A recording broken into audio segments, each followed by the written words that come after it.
Hey everyone, this is Kevin the Apptrepreneur, and there is another study on Uber drivers' earnings, Uber and Lyft, it should be noted. And the study is pretty grim, as you probably expected.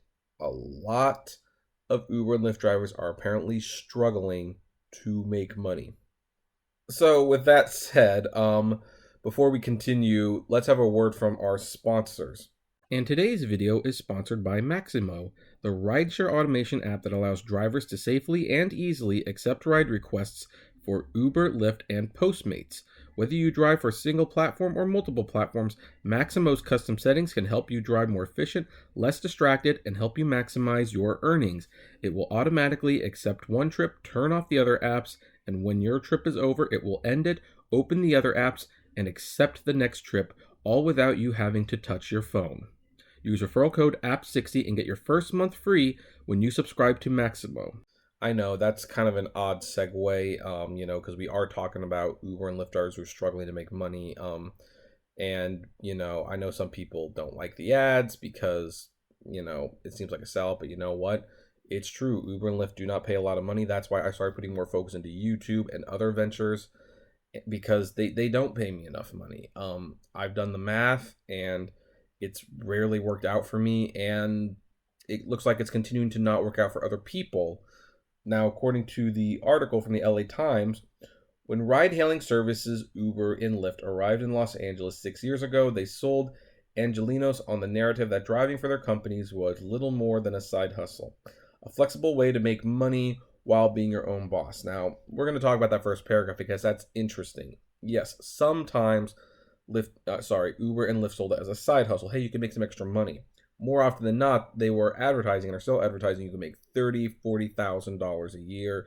You can quit your job. You can be your own boss. That was the narrative I was sold on. That was the narrative a lot of you were sold on. That is why becoming an Uber YouTuber became such a popular thing. People were discovering tricks on how to maximize their earnings, and they were sharing those tricks. And once they started sharing those tricks, they started getting a lot of views, which meant that they could get monetization, which meant they made even more money. That is why, people like the simple driver is very, very successful. Does he drive much? No. But he drove the business, he learned it, he figured it out, and he monetized it. So that was definitely a key selling point, that you could be your own boss, and a lot of other people definitely took to that. But, of course, it always gets a little bit trickier.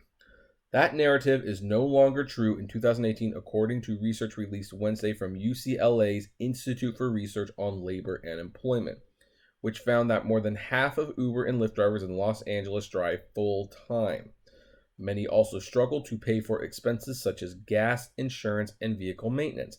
And around a third either purchased or leased their car specifically to drive for the companies and must now continue driving to pay off those loans, which was foolish. I mean, granted, at the time, everything seemed great. You were making like $2.50 a mile and 50 cents a minute. You could make $100 in a few hours in most cases, and if you got surge, beautiful. Trust me, I've been doing this for 3 years. I just got my 3rd year anniversary email from Lyft. I've been doing Uber a little bit longer, and there was some really good money. Like, for a while, Uber and Lyft was all I did.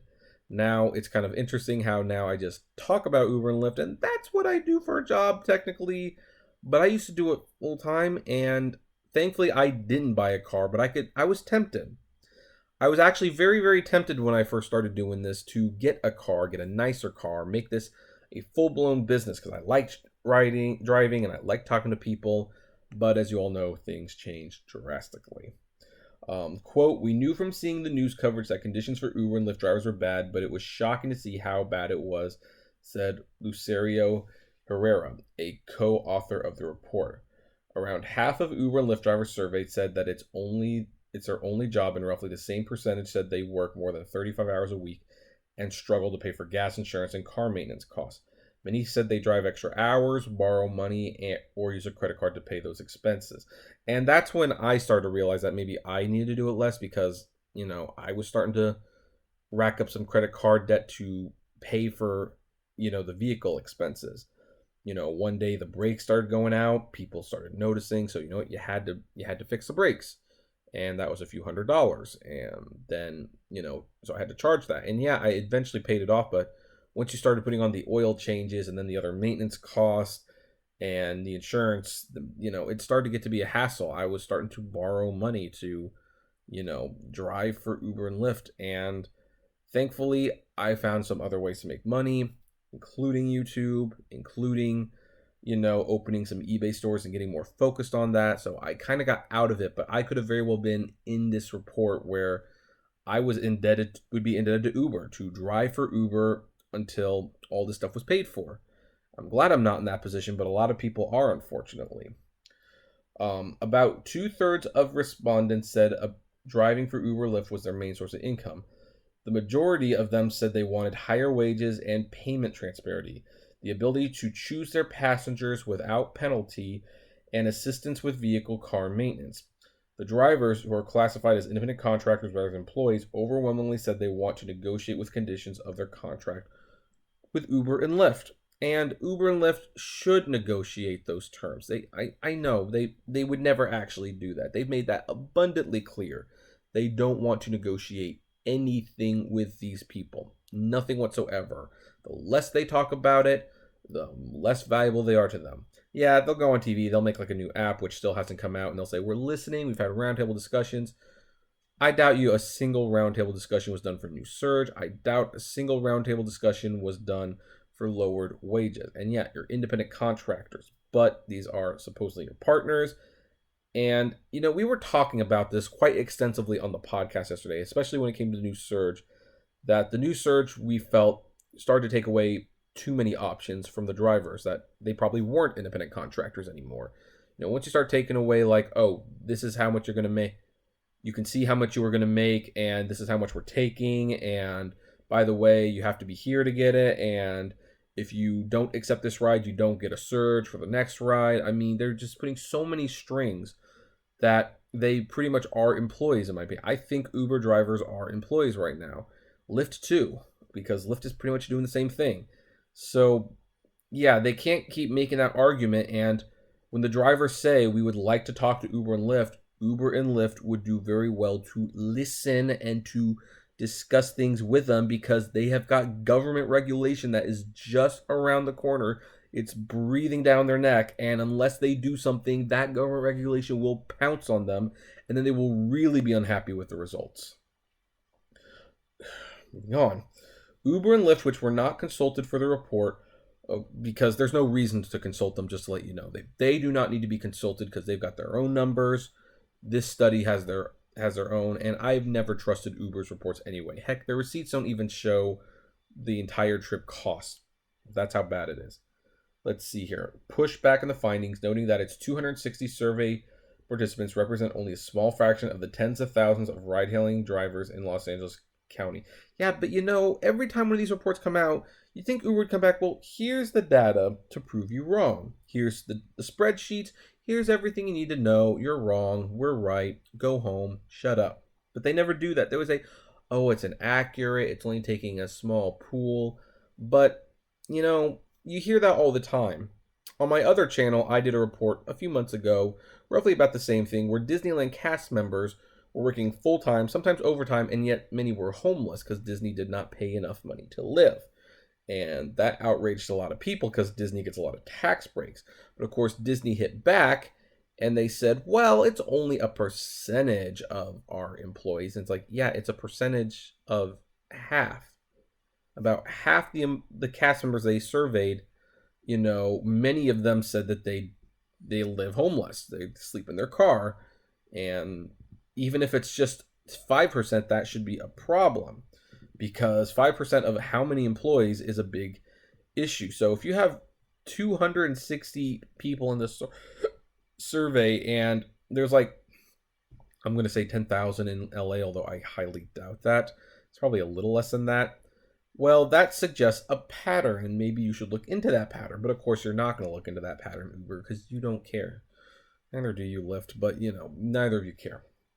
An Uber spokesperson also drew attention to the research report's advisors, one of which is a member of the National Taxi Workers Alliance, a group that has historically been critical of the ride-hailing industry. And I will admit, that is not a good thing to put in your report. No offense to taxi drivers, but you aren't impartial to this.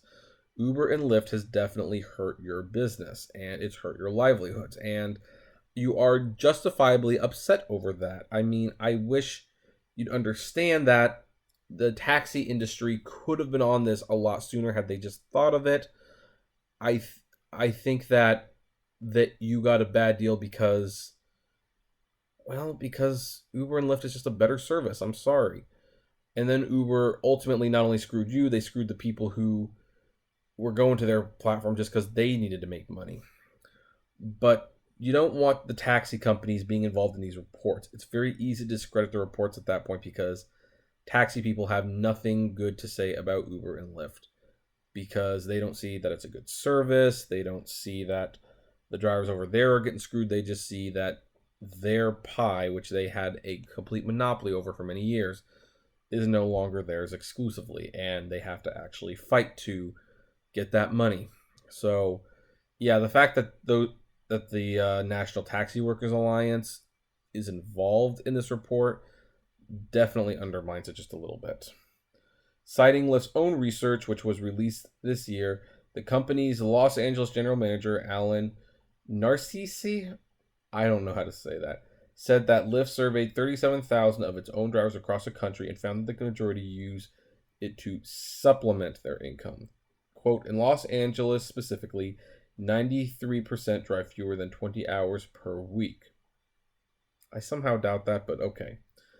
Driver earnings and work conditions have long been a point of contention for ride-hailing companies, with a growing chorus of drivers expressing dissatisfaction with declining pay and a lack of control over their fares.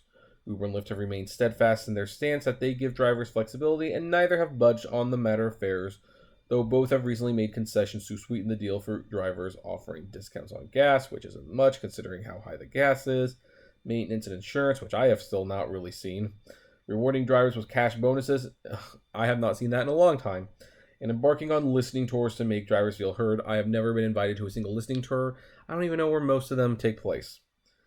Still, some researchers worry that Uber and Lyft's business models are leading to a decline in labor standards, while others posit that the gig economy is itself an alternative safety net that allows those who are otherwise out of a job to keep their heads above water. And that is precisely what this has become. Gotta love the plumbing with the roommates, don't you?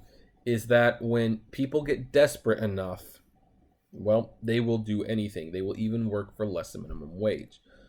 And that is a very poor standard to be setting, and considering how many people, hey, that's annoying.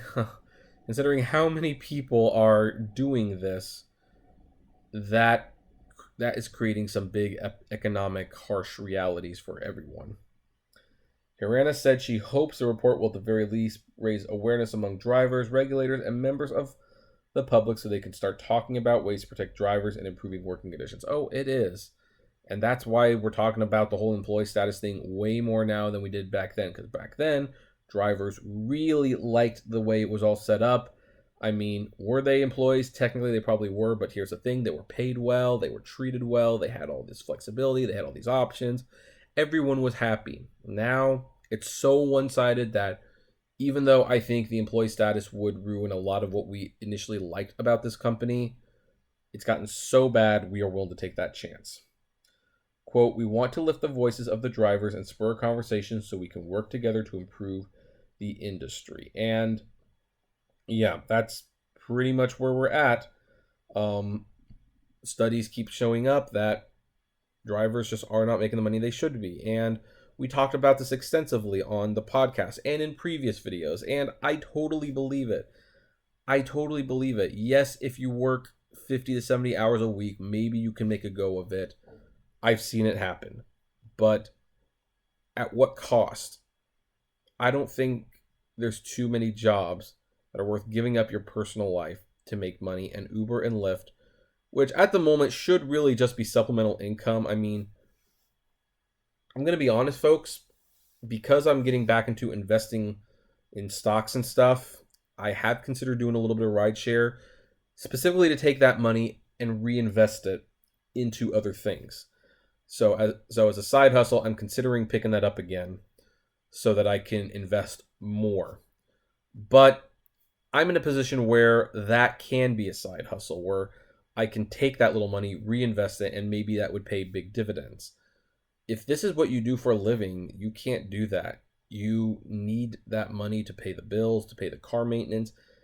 And it's really amazing that, like, in LA, it's still like 80 cents a mile, because it did go up a little bit. In a area where a one bedroom apartment is average 1,500 a month.